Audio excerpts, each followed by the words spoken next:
Alright, welcome back to Phoenix Wright Ace Attorney. We're on day 2, Trial Former.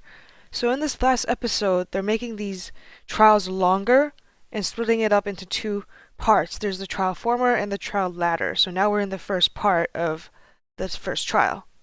Here we go.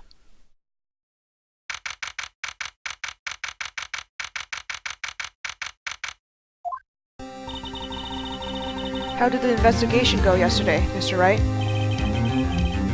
Frankly, there are still a lot of gray areas. Or rather, the whole thing is one big gray area. Don't worry about me. No matter what the outcome, I'm ready to accept my fate. I believe in you, sis. Mr. Wright, let me offer you a word of advice. Yes? A defense attorney should never believe in their client. The defendant is called to the trial because they were suspected of wrongdoing. Never forget that. Miss Sky, you remind me a lot of Mia. But there is one decisive difference between you and her. And that is, you're not a defense attorney. I believe it's almost time for the trial. Good luck, Mr. Wright. First trial without a Fae helping me. No one's going to bail me out at this time. I'll be alone in there. So I have to discover the truth all by myself. Let's do it, Mr. Wright. I'll be with you the whole way. Yeah, so maybe we're not alone. We have Emma now.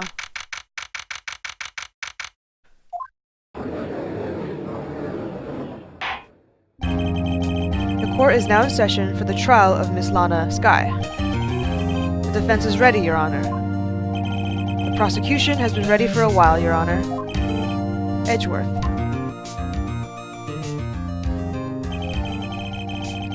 I haven't been in court since Edgeworth's trial. It's been a while now.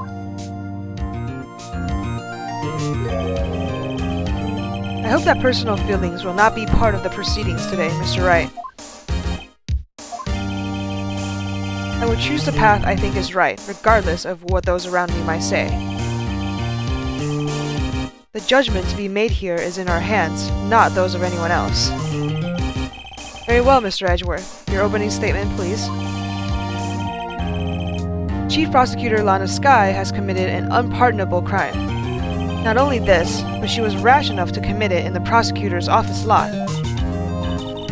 Wow, he's much more forceful in person. I suddenly feel like confessing to everything. However, she will now pay the price. Now she will pay for her rashness with her life. There was a witness to her crime. A professional witness. Well then, call your first witness, Mr. Edgeworth. The prosecution calls its first witness, Miss Angel Starr, to the stand. The cough-up queen.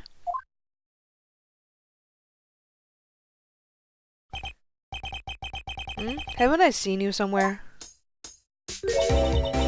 You ordered the caviar lunch, right? Ho ho, caviar!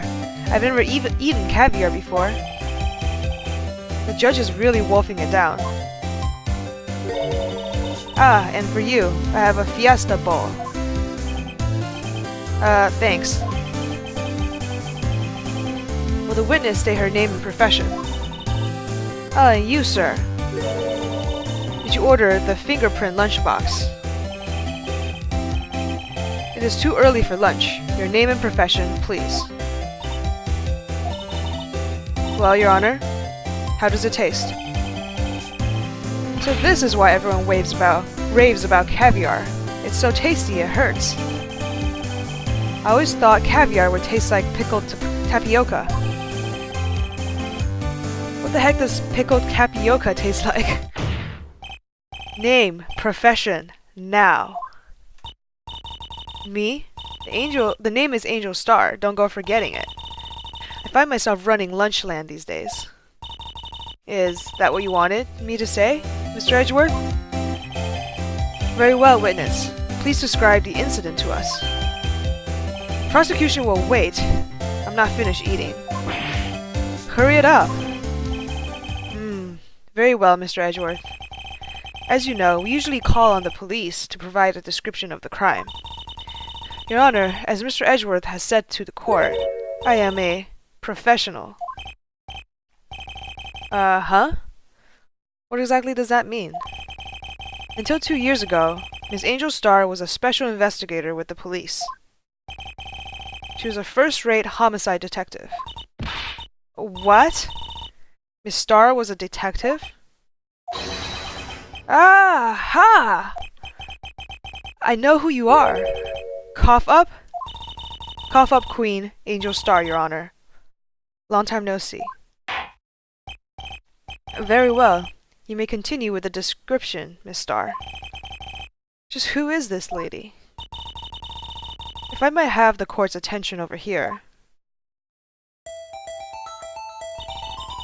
The parking lot at the prosecutor's office is divided into 2 blocks. A block is for the prosecutor's office personnel. B block is for visitors and clients. A chain divider separates the 2 blocks. I suppose that's to keep visitors from taking up prosecutors' spaces, yes. The crime took place by a car in the back of A block, in the car's trunk. The killer stabbed the victim with a knife and went to drive the body out. Unfortunately for her, there was a witness, and an arrest was made on the spot. And who was this valiant witness? Why, it was me, Your Honor. Witness, did you see the very moment of the crime? Of course, Your Honor. Immediately after that, I apprehended the chief prosecutor. It seems rather cut and dry, doesn't it? Well, Mr. Wright? I can't agree on principle, Your Honor. It seems that some poor losers are unwilling to accept the truth, Your Honor. Shall I proceed to crush what little hope they have remaining? If you can, then give them your worst, Miss Starr. Wait, are they talking about me?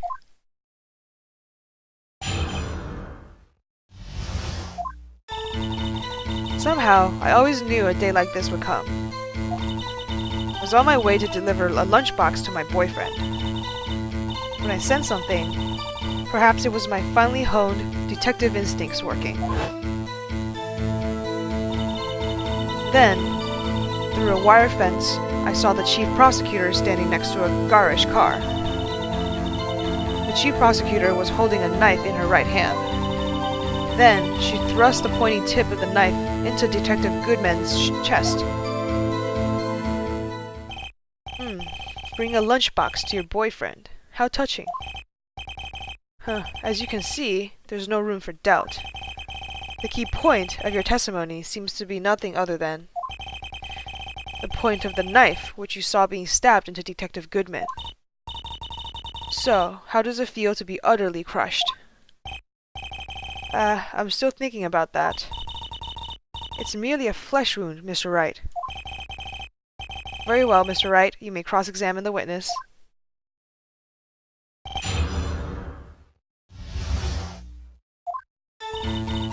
Somehow, I always knew a day like this would come. How did you know? I respect the prosecutor's basic abhorrence of crime, yet their methods are ugly and twisted. Twisted methods will always lead to tragedy. The lunch lady's uninformed opinion is duly noted. Given that they're used to erasing inconvenient evidence at their whim, killing off a detective that knew too much is merely an extension of that. Miss Starr, do you have something personal against prosecutors? I felt that I had found my dream job when I became an investigator. And if I hadn't been laid off by those prosecutors over there, I'd still be one. Laid off? She was fired. To me, prosecutors are nothing more than worms. That said, I am a pro, as you know. My testimony is unbiased and flawless. Very well, you may continue, Miss Starr. was on my way to deliver a lunchbox to my boyfriend. His boyfriend? He's the detective?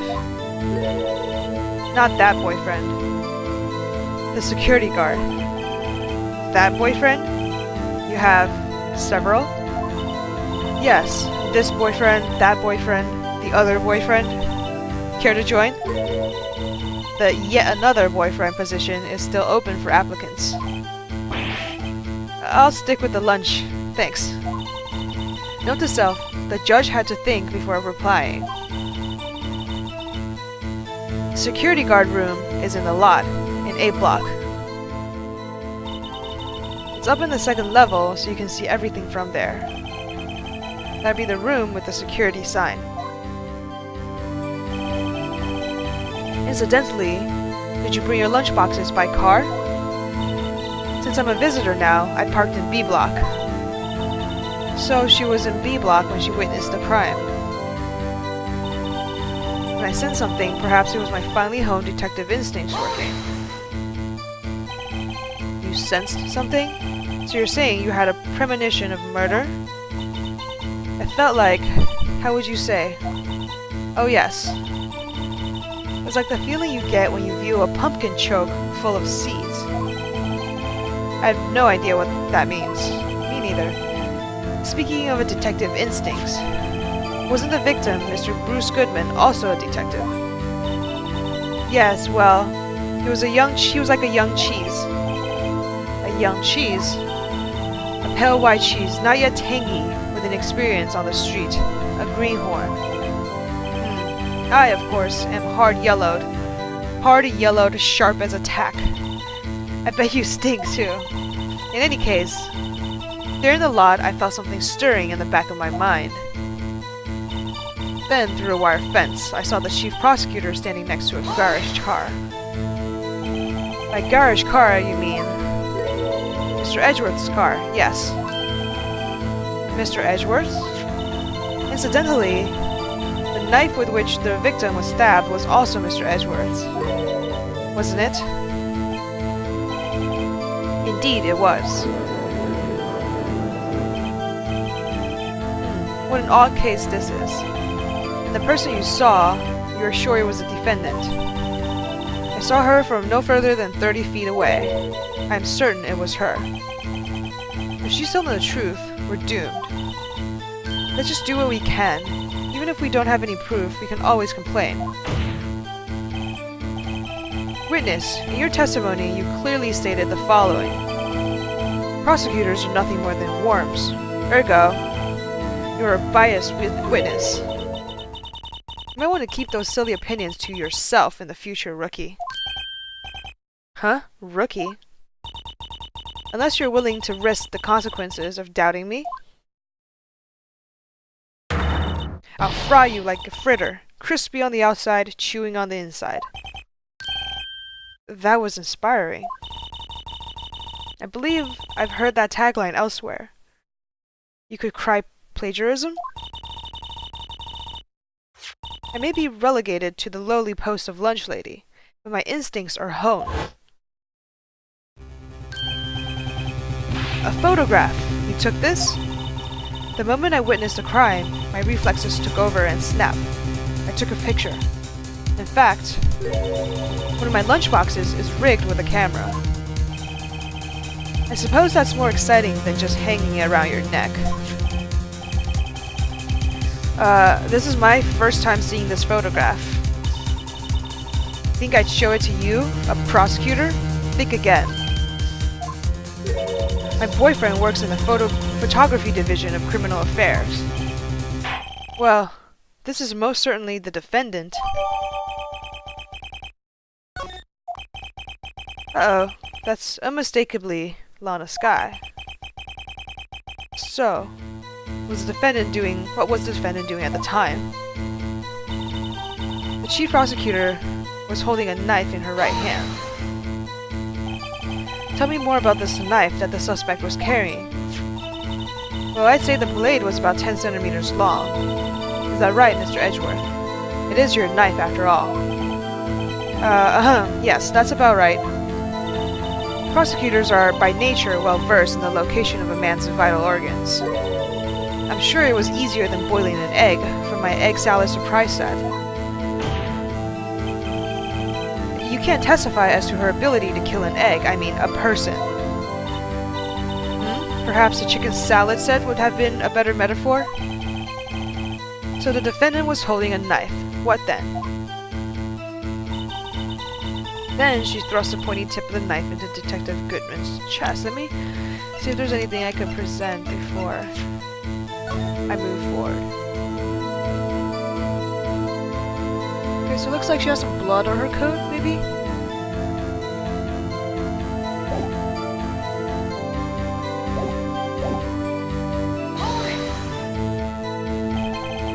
Tell the court why you didn't try to stop this crime. You did see her raise the knife to strike, no? The defense has a point. Unfortunately, by the time I realized what was going on, it was already too late. Too late? Yes, the next moment, the chief prosecutor brought down the murder weapon. I see. It's only a flesh wound, Mr. Wright. We can make it. You said that before. Anything else? Scientifically speaking, Miss Starr's testimony is flawless. Sounds pretty fatal to me.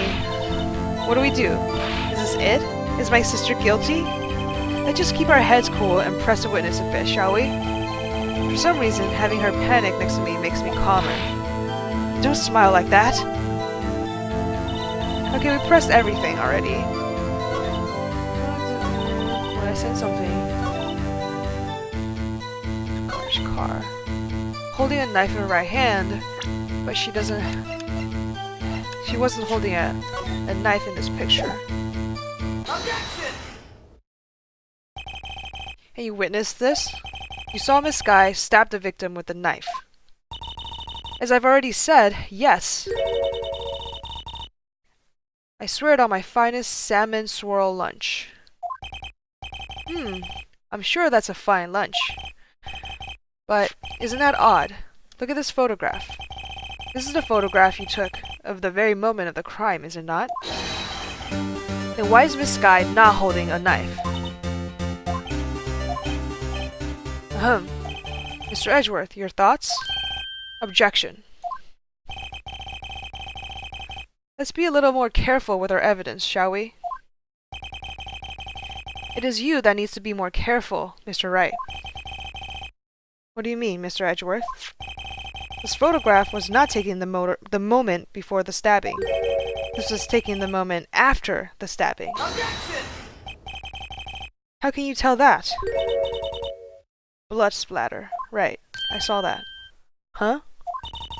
See the dark crimson stain on the chief prosecutor's coat? It's a black and white photograph. Ah, yes, it's hard to tell, but this could be blood. Well, Mr. Wright, I see no problem here. No problem, except you. Mr. Wright, are we going to just sit there and take that kind of abuse? You got a better idea? Object? I don't know. Wait, that contradicts what the witness said in her testimony. Namely, that she took the picture the moment she witnessed the crime. Oh, it seems I was slightly unclear. My apologies. That's it? If you run out of lunch, you order seconds. Problem solved. If you don't like it, try ordering the jumbo-sized lunch from the get-go. Good advice. I'm not sure I understood it, but good advice. I didn't have time to stop her. Prosecutor Skye was cold, calculating. Like a robot. She killed without pain or remorse. It was a premeditated murder. Premeditated? How did you know? Look at the chief prosecutor's hands in that photograph. Well, are those gloves? Surgical gloves made of thin rubber, most likely. Why would she have those on? If it was not premeditated, she could not have been wearing those gloves.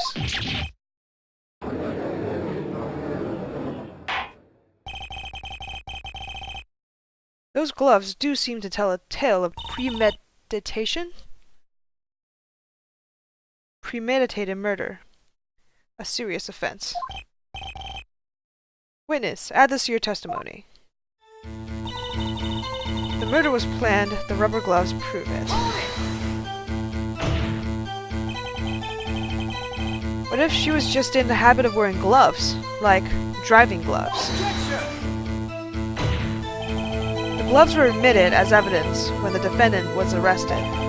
They were rubber gloves of the kind used for autopsies. In other words, when the chief prosecutor came to the crime scene, she came to do murder. It's the only possible conclusion one can make. Everything was planned. It was premeditated crime. Ah, impressive. I'm sorry they took you off the force, Miss Starr. This is bad. She's got them thinking this was all planned. If she can prove this claim, the trial's already over. I've got to think of a way to show that this wasn't premeditated. It's only a flesh wound, Mr. Wright. We can make it. You said that before. Anything else? Okay, we saw this already. We need to present something.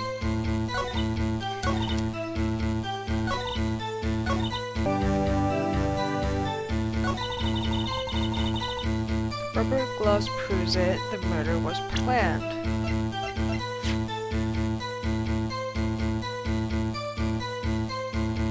Why would she use Edgeworth's knife?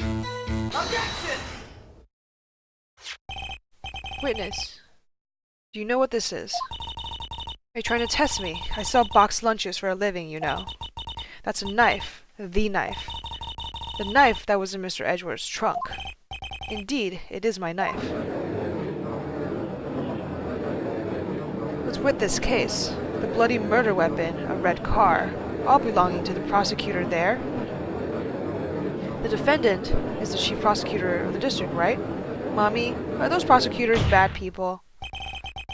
The defense has a request. We ask that the witness provide an accurate testimony. What's that, rookie? In your testimony, you stated that Lana Skye planned this murder. And that's why she was wearing those special gloves. Seems like a natural conclusion to me. The gloves do indicate planning. However, why would she not also prepare the most important thing? The murder weapon? Oh. This knife just happened to be in the trunk of that car. Ladies and gentlemen, if you're going to plan a murder, you don't forget the weapon.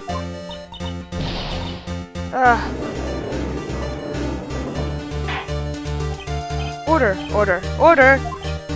Great, now the tide is turning in our favor. Great show, Mr. Wright. My sister's as good as free. Oh, I don't know about that. Right. I believe the next lunch you'll be eating is humble pie. What? I hope you weren't deluding yourself into thinking that the tide has turned. Not over such trifling detail. But this shoots a hole in the whole premeditated theory. Bah! The prosecution could care less if it was premeditated or not. The only one who seems to care is that lunch lady over there. The defendant, Lana Skye, murdered a detective with a knife. That is the only thing the prosecution needs to prove. Nothing else. Very good, Mr. Prosecutor. I suppose you think you're clever now. But you know as well as I do that she planned on killing him. It was planned. If she wasn't, why would she have been wearing? I believe I'd like to hear your testimony again. Witness, please tell us only what you saw, not what you thought. How dare you? My powers of deduction are not to be underestimated. Really now.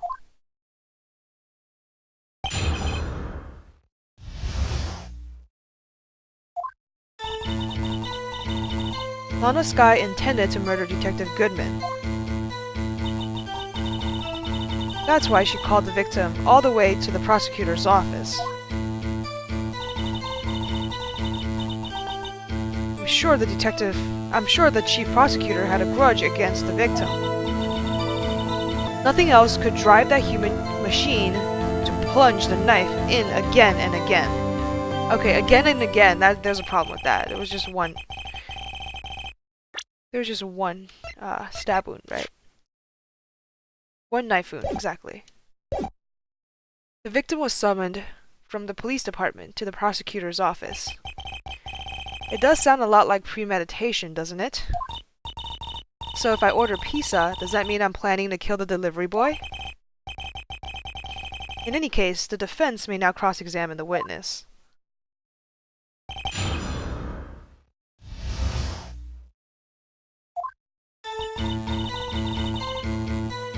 Lana's guy intended to murder Goodman. That's why she called the victim to the prosecutor's office. I'm sure she had a grudge. Nothing else could drive that human machine to plunge the knife again and again. Did not. Objection! You say she stabbed him again and again. But you couldn't have witnessed that. Are you testing me? Then I'll test you. With my moss surprise. I'm afraid the moss is growing under your feet as we wait, Miss Starr. What do you mean? I shouldn't have to explain this, but take a look. The autopsy report states that the death was due to a loss of blood from one stab wound. Aha! You're right. Good show, Mr. Edgeworth. What a hunk. He's my hero, really.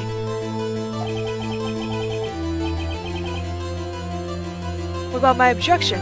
No one noticed? Well, witness? You got the crime scene set, right? Oh, thanks. I always believed that no one could ever mistake ketchup for blood. But now I realize that such mistakes are possible. So, you're saying you mistook something for blood. When she lifted her knife, I thought I saw blood at her breast. Splattered blood from her victim. That's why I thought she must have stabbed him at least twice. And tell us what you saw that you thought was blood. Testify. Her red muffler looked like blood to me. That's how ghastly the whole scene was. Her red muffler? Yes, like a scarf. The chief prosecutor always wears one around her neck. So she can be easily hanged at a moment's notice, I suppose. She's right. Miss Skye was wearing a red scarf, wasn't she? But wait, isn't it odd that you mistook that for splattered blood? Well, people often mistake my beard for a bib. A judge with a bib. That's why this place feels so much like kindergarten sometimes. Actually, I do think I saw some traces of blood on her chest. However, the autopsy report is clear on this matter. There was only one knife wound. Apparently, Miss Starr isn't entirely sure of her own testimony. Mr. Wright, this is our chance. Chance for what, I wonder? Miss Starr has turned out to be as short-tempered as she looks when we met her. Challenging her abilities as a detective really set her off. This short wick burns out the fastest. It's scientific fact. I wonder, wouldn't it depend on the size of the candle? I mean, add more wax, and even really short wick could burn longer. Obviously, more scientific testing is required. Okay. Like blood to me, that's how ghastly the whole scene was. So was she wearing it at the time, though? No, she wasn't. Objection! Miss Starr, I demand an explanation. The witness is clearly not suited for detective work. What? The suspect was not wearing a scarf or a muffler of any kind when she stabbed the victim. And you proved it yourself. With this photograph. Huh? But that can't be. Only a true professional could be so clueless. I'm sure you'll make a good lunch lady, have no fear. Harsh words, but good. In the end, Mr. Edgeworth prevails. It wasn't my objection, chopped liver. But it was there, a scarf. No, not that, but something red, really. Well now, where were we? The witness has given us an entertaining interlude. Now back to business. What? Very well, witness. Continue your testimony. You saw the crime and apprehended the suspect. Tell us about that. Very well. I do remember some things accurately, at least. Ultimately, we couldn't shake the most important part of her testimony. The most important part? The part where your sister stabs the victim. This next testimony might just be the moment of truth.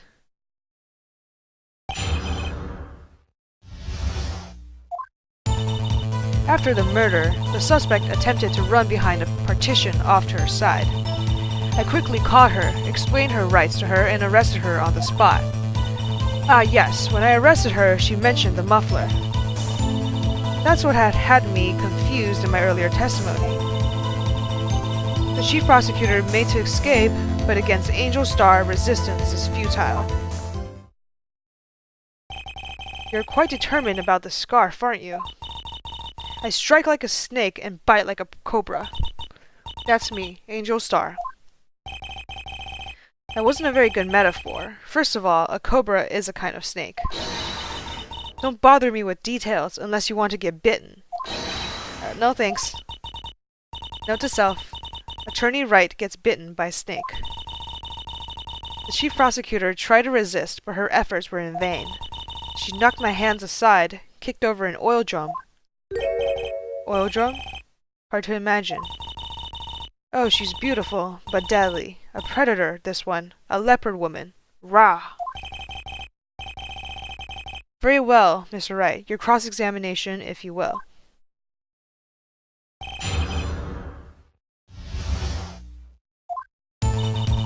After the murder, the suspect attempted to run behind a partition off to her side. I quickly caught her, explained her rights to her, and arrested her on the spot.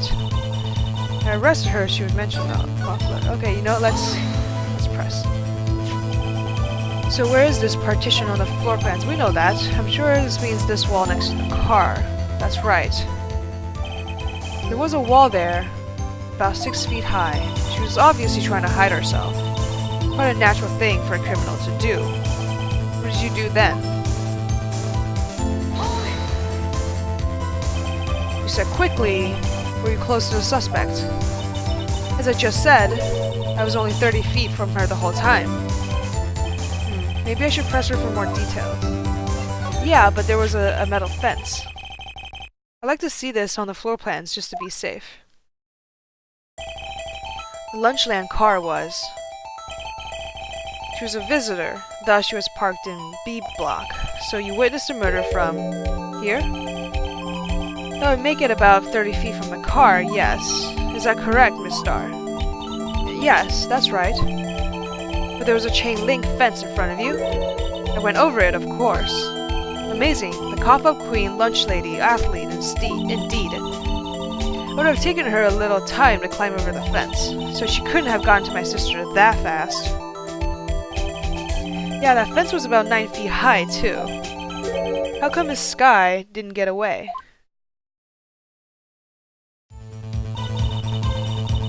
When I arrested her, she mentioned the muffler. She mentioned the muffler? What exactly did she say? If I remember exactly, I would have told you in my testimony. Cheeky.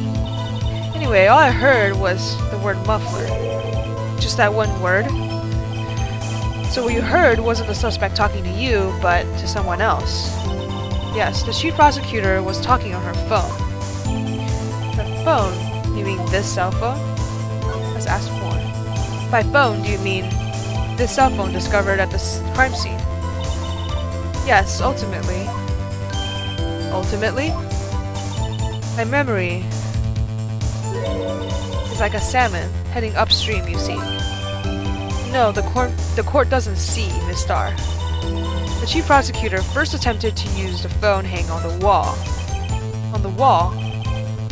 That's right. Near the car, there was an emergency phone on the wall. Apparently, it was out of order. And so she used her cell phone? Indeed, the emergency phone was out of order that day.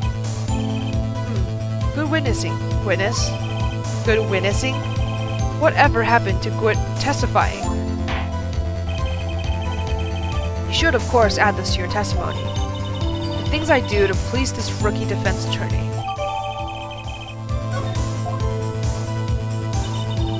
She gave up trying to use the phone on the wall and just used her cell phone. Do you think you could restate your testimony for the court? Aha! I was going to ask the same thing. I'll only say this one time, so listen close, rookies.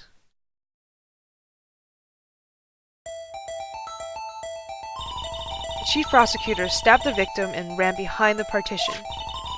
She picked up the emergency phone on the wall, but it was out of order. But how could you see? So she pulled her own cell phone out of her pocket. And during that time, you climbed over the chain link fence. Then, when I boldly grabbed her arm, the chief prosecutor hung up her phone. You saw her doing this? What is it, Mr. Wright?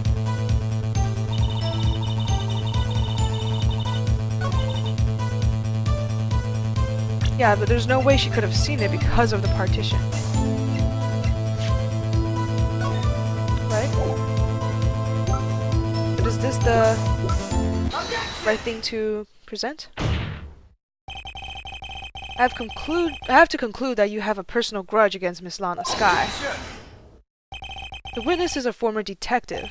Her testimony is unmarred by personal bias. Well, who would have thought you would be my knight in shining armor, prosecutor? You, who together with the chief prosecutor, kicked me out 2 years ago. Well, Miss Starr, this is a fatal contradiction with your testimony. How do you explain this? I don't know what you're talking about. Mess with me, and I'll make you cough it all up.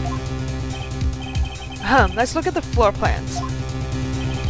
You said you witnessed the crime from this point. However, if that's true, you couldn't possibly have seen Miss Skye making that phone call.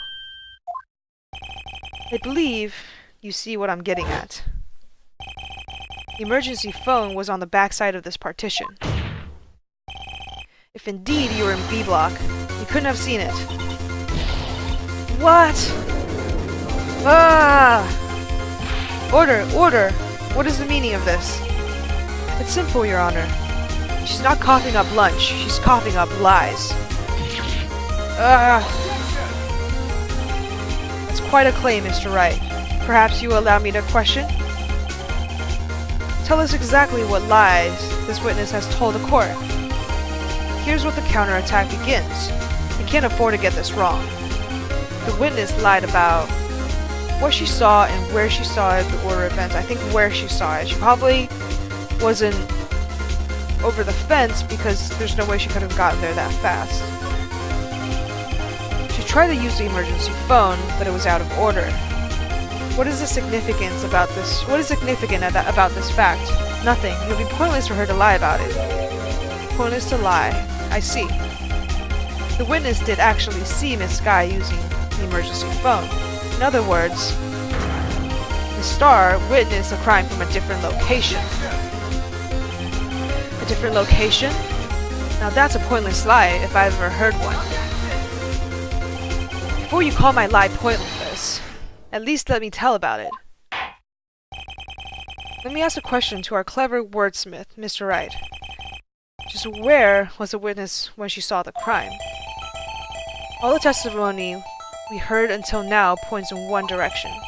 The place in which Miss Starr witnessed the crime was here. She was in Block A. She was here. Like oh no, is it right? If she was here, she could see the emergency phone. That's true. That solves the mystery. That would allow her to see the emergency phone, yes. But if she was here, she would have been able to arrest her well before she dialed her cell phone. Oh, you doubt my speed. I can run 150 feet in 9 seconds, you know. Is that really that fast? Oh, it is wrong. Not as fast as your witty rejoinders. Yes, Your Honor. All the testimony we've heard went in one direction. Oh, she was in the security room, was she? With her boyfriend, maybe? Still wrong? This is the only place where she could have been. The security guard room. Indeed, the security guard room in the underground parking lot is well positioned. It's built on the second level so you could see the entire lot. She would have been able to see the emergency phone from there. But why there? There are many other places where she could have seen the phone. Not in this case, Your Honor. The witness, not being part of the prosecutor's office, couldn't park in A block. The only place she could have seen the crime in the back of the partition is here. I remember in your testimony you said you brought a lunch to your boyfriend in the security room, yes? Well, Miss Starr? How many years have I been getting the better of men? To think that the tables could be turned. Today, a man has got the better of Angel Starr. Order! Order! Witness! What have you done? You used to be a detective. You should know better. I'm not turning back. The guilty will be punished. And I'll do what I must to make sure justice prevails. The guilty? Is she talking about Miss Skye? Now, Mr. Wright, doesn't this strike you as odd? Why did Miss Starr lie? It doesn't make sense. Huh? She could have just said she saw the crime from the security guard station. It wouldn't change anything. Exactly. This photograph tells all. This photograph, it was the defendant who stabbed the victim. The truth still stands. It still stands? I disagree, Mr. Edgeworth. What? If a witness is found to be lying, they're guilty of perjury. She knows this. She wouldn't risk that without a good reason. So tell us what her reason was, Mr. Wright. Huh? Me? Who else? Mr. Wright, let's review what we know. Miss Starr witnessed the crime from the security guard station. But she lied and said she saw it in B block. It makes a vital difference. But what would change? Difference in lighting, distance to the crime, angle of view to the crime. Angle of view, maybe? Why, the angle at which you saw the crime occurred would change. The angle? What do you mean? Well, the security guard station is on the second floor, and, she would have sort of more of a 3D view. Oh, I don't think that's right. And this is important. Why? Yeah, I don't think that's right.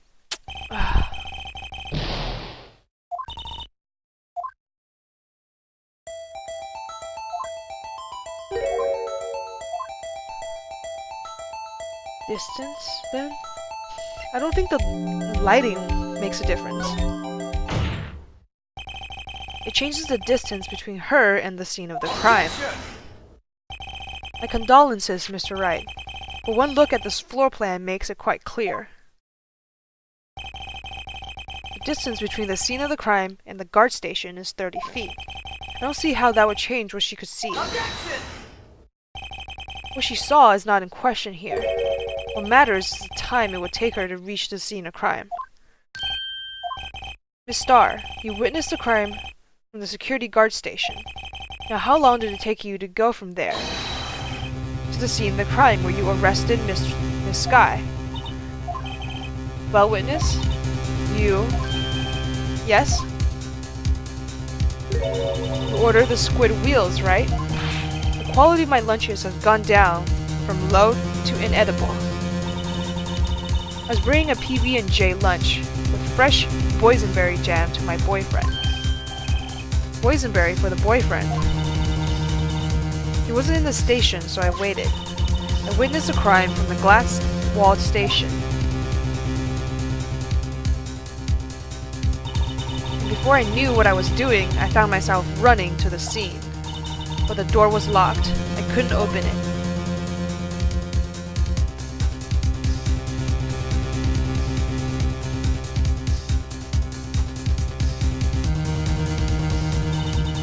That's why I had to go through the visitors' parking in B block. That's quite a detour. It probably took me at least 5 minutes to get to the scene of the crime. 5 minutes? This changes things considerably. But it was that woman over there in the defendant's chair who stabbed him. I know it. I have photographic evidence. I swear it. I swear it on my finest plastic spork. You have a point. And the spork is a wonderful invention. Would you like another caviar lunch? Absolutely. Uh-oh. Mr. Wright, you have to do something. Do I have any evidence to stop this? It took her that long, or...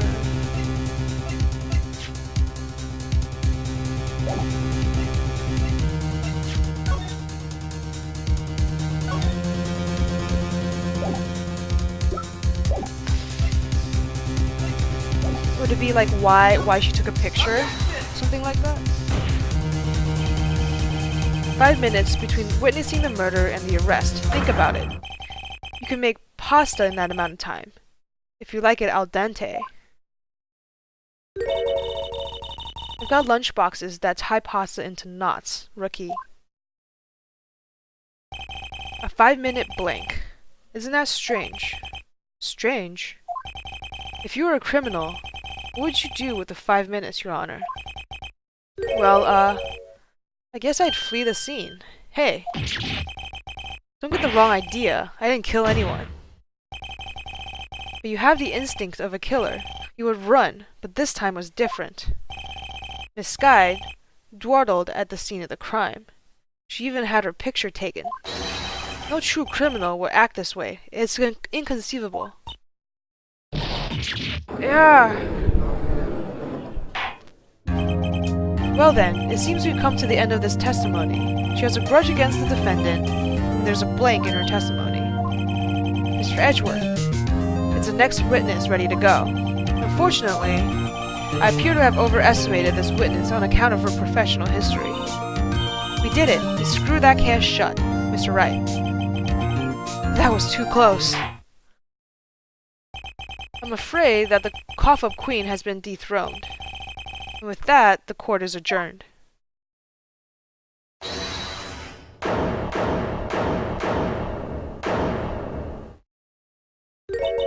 Mr. Edgeworth, you ordered the squid wheels, right? That's the one she tried to foist off on me. I prefer not to take the defense team's leftovers. Anything else to say? I might be able to save you. I have decisive evidence. What was that? Is this another one of her trick lunchboxes? My apologies, but we have no further questions to ask of you, Miss Starr. Ah. Is this your jumbo lunchbox? Woohoo! A triple-decker! Out of deference to the witness's determination, I'll allow one more testimony. Let's hear about this decisive evidence. Dude, you just got, bribed. Judge, are you supposed to be that easily bribed? Like the Lunchland motto says, you won't be disappointed. What's she going to pull out of her lunchbox this time? Decisive evidence. I should have mentioned those 5 minutes when I wasn't looking at the scene of the crime.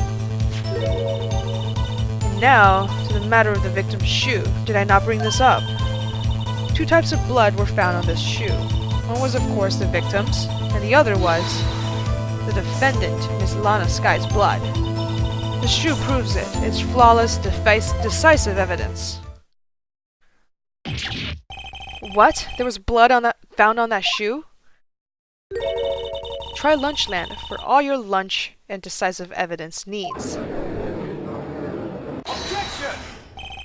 Witness, what's the meaning of this? Why is this the first time I've heard of this evidence? Simple, as I've already said. I don't trust you with evidence, Mr. Edgeworth. That's why I took the liberty of investigating this myself.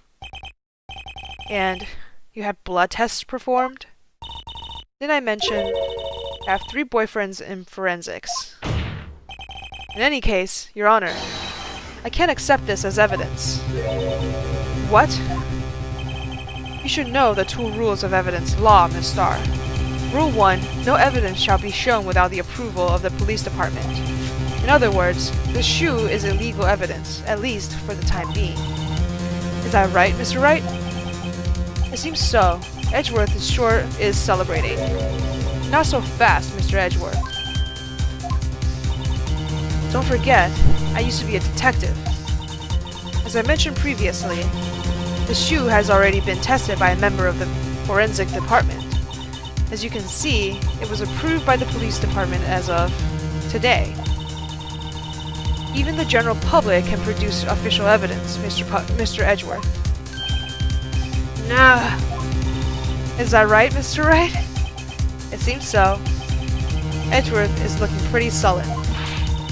You could at least study more evidence law, really. The prosecution's complaints notwithstanding, it appears that this evidence satisfied the first rule of evidence law. Well, it seems you have yet another court against you, witness. Another count against you, witness. Anything to ensure that the guilty are properly judged.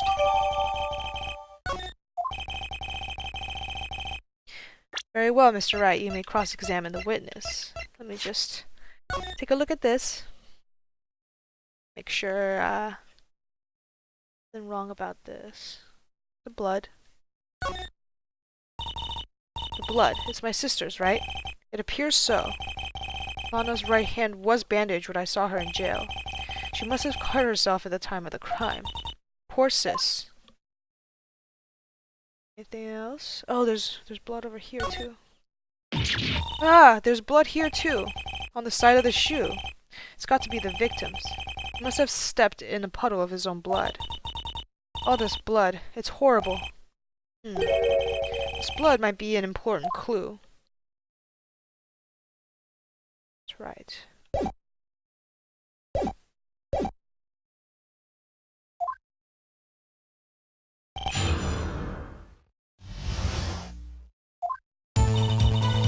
I should have mentioned those 5 minutes when I wasn't looking at the crime scene.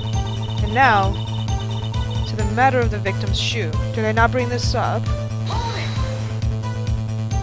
And you found the shoe at the scene of the crime. I detained the chief prosecutor and notified the police department. I wanted to make myself useful while I was waiting for the police to arrive. So, like an ill-trained pooch, you snuck off with the shoe. I was afraid someone would erase the chief prosecutor's crime. The shoe was my secret weapon, if that should happen. See this fashionable basket I have here? It carries more than lunchboxes, gentlemen. I'm happy for you and your lunchbox bag, really. In any case, you removed valuable evidence from the scene of the crime. Now tell us what you did next.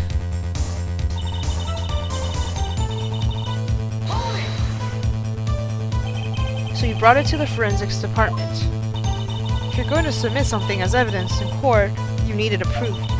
To do that, evidence must be analyzed by a forensics expert. And she got away with her little coup because she used to be a detective. The shoe does appear to have bloodstains on it. Makes sense, after all. A man was stabbed there. That blood belonged to the victim, Goodman. As I said, there were 2 types of blood found on the shoe. The other was the defendant. You can't say for sure the blood belonged to the victim with a blood test. Claim to know something about blood tests, Rookie? Huh? Well, speak up. Well... Blood comes in 4 types, A, B, O, and AB. However, you can't tell from a blood test whether a murder was performed in cold blood. Huh? That's just a figure of speech, Mr. Wright. Actually, if you combine all those various blood tests, there are millions of types. It's practically impossible to narrow a blood sample down to one person. Or so I hear. Millions of types? If I had a little more time, I could have gotten a DNA test results. But they said there's very little doubt it could be anyone but Miss Lana Skies. So the suspect's blood was found in the victim's shoe. That ties her directly to the death of Detective Goodman. I was afraid he was going to say that.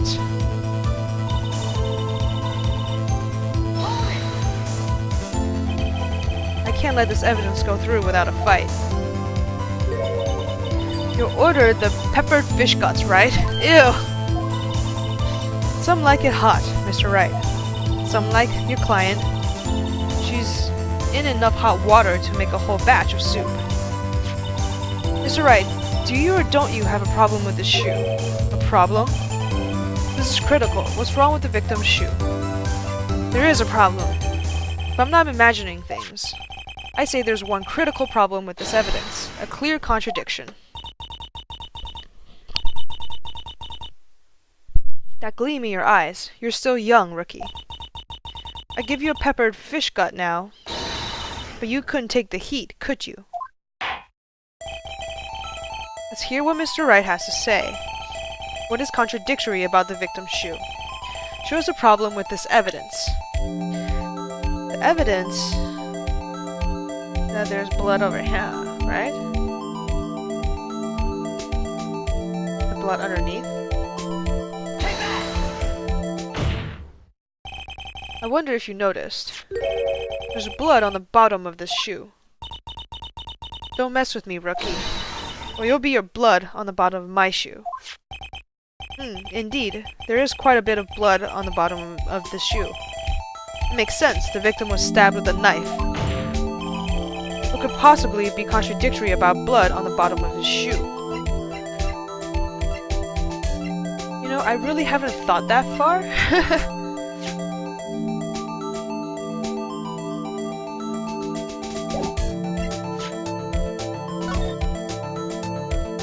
That there's no blood on the floor? Is that why?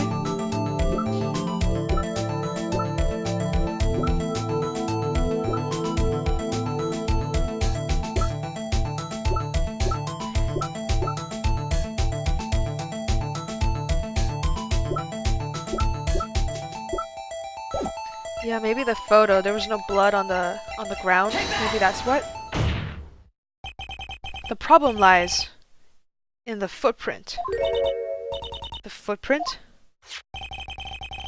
Know that the bottom of the victim's shoe is covered in blood. Then, isn't it strange? Why were there any bloody footprints found on the scene of the crime?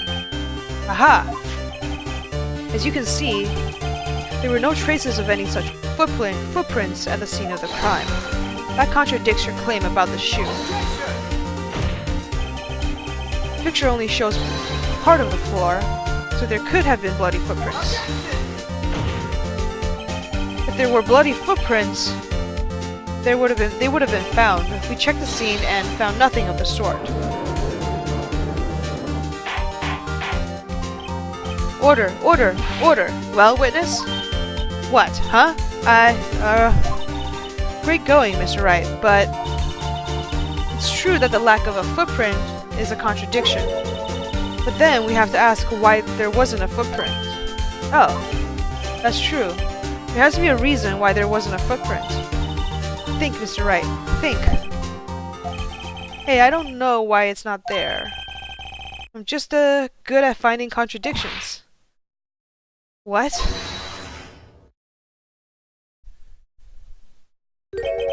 I see.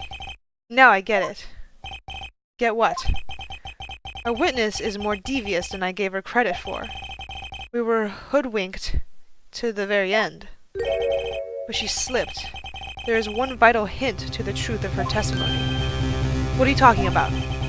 Think back when she told us about apprehending the suspect. The chief prosecutor tried to resist, but her efforts were in vain. She knocked my hands aside and kicked over an oil drum. Oh, she's beautiful but deadly. A predator, this one. I thought that was a strange thing for a normally cool-headed chief to do. No kidding. Now witness, allow me to ask a very simple question. This oil drum, was it empty? Oh, that.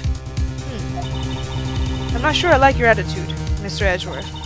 But apparently you're not the slowest conveyor belt in the lunchbox factory. Witness, well, was the oil drum empty? The oil drum, kicked over by the chief prosecutor, was brimming with water. Water? What does that mean? Still don't get it, Mr. Wright? Do you want to know the reason she knocked it over? The real reason? Aha! You don't mean... Yes, the suspect knocked over that oil drum for one reason and one reason alone. To erase the bloodstains that would have become evidence against her. What? That ties things up quite nicely. The bloodstain left on the victim's shoe tie her quite clearly to the murder. Then, after the deed was done, she knocked over the oil drum to erase the telltale signs. Why, that's a prosecutor's specialty, erasing evidence. That reminds me, Miss Skye's right hand was hurt. Didn't she say she cut herself when she stabbed him? So my sister's blood on the shoe, that's when it happened? Well, I see no reason to prolong this trial. Mr. Wright, do something, please. What? What can I do? Your sister has confessed to the crime, and she tried to conceal it. But... enough. There's no need for further debate. The verdict, Your Honor. Very well. But Angel Starr on the prosecution side. She could have been lying about the water. This court finds the defendant, Miss Lana Skye.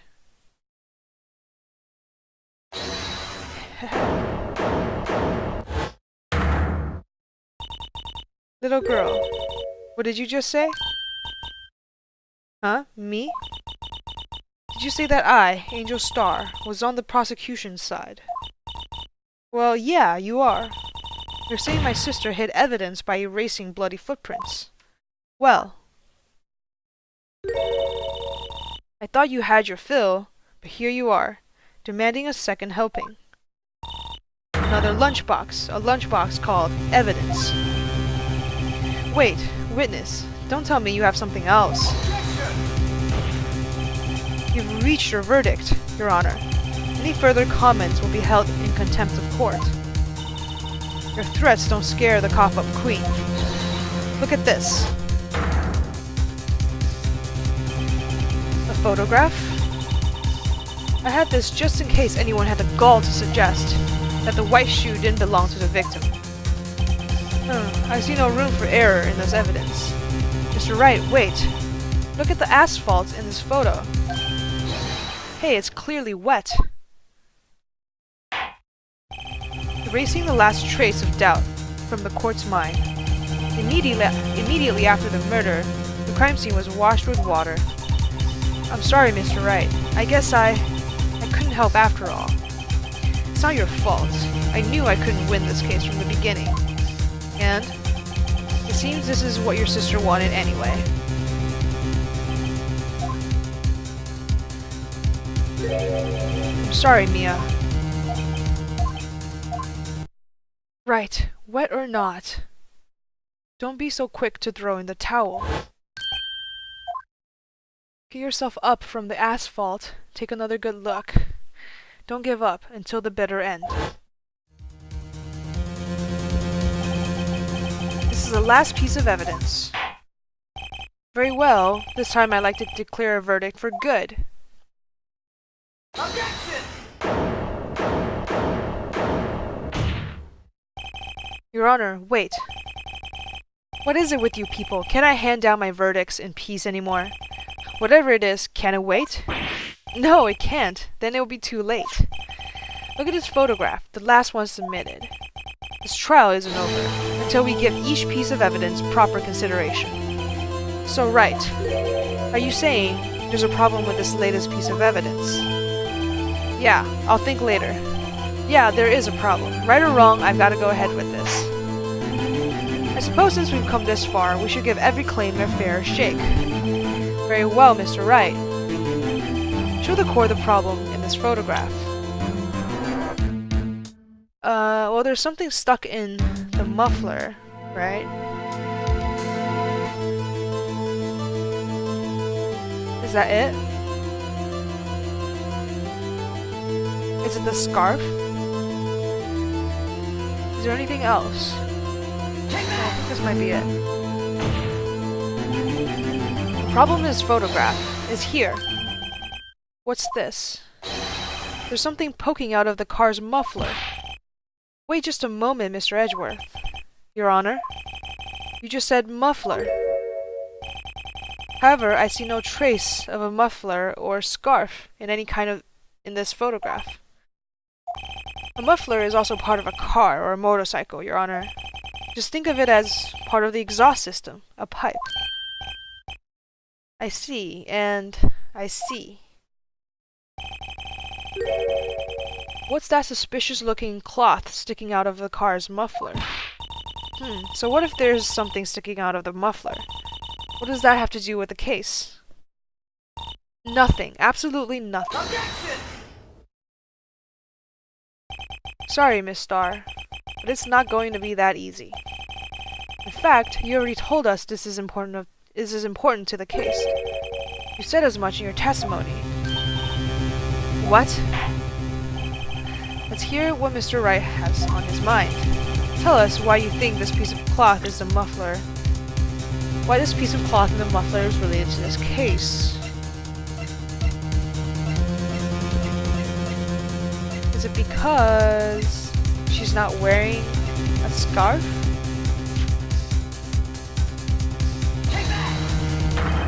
Well, Your Honor, how do you feel about that? Uh-oh. Actually, I don't feel well at all. Ah, shit.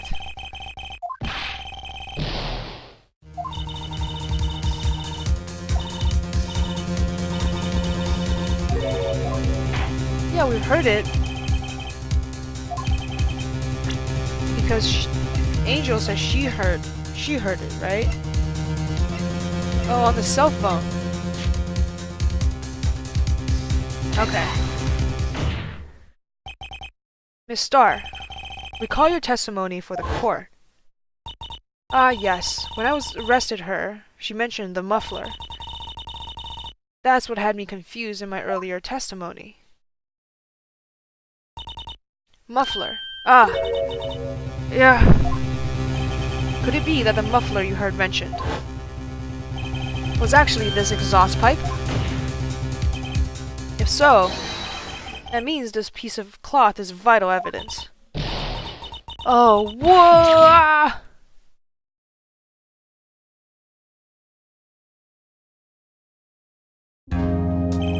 Well, it seems we'll have to suspend the proceedings. Suspend?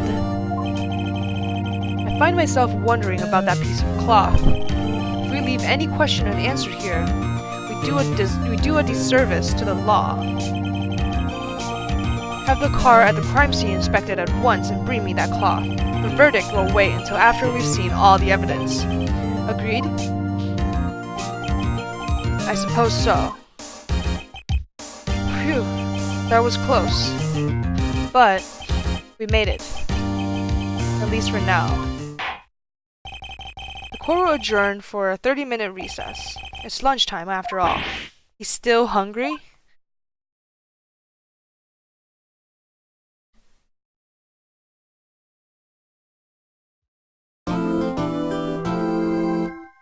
Alright, okay, I definitely feel it. I feel like these episodes and these like trials have been longer in this episode than it has been in the past.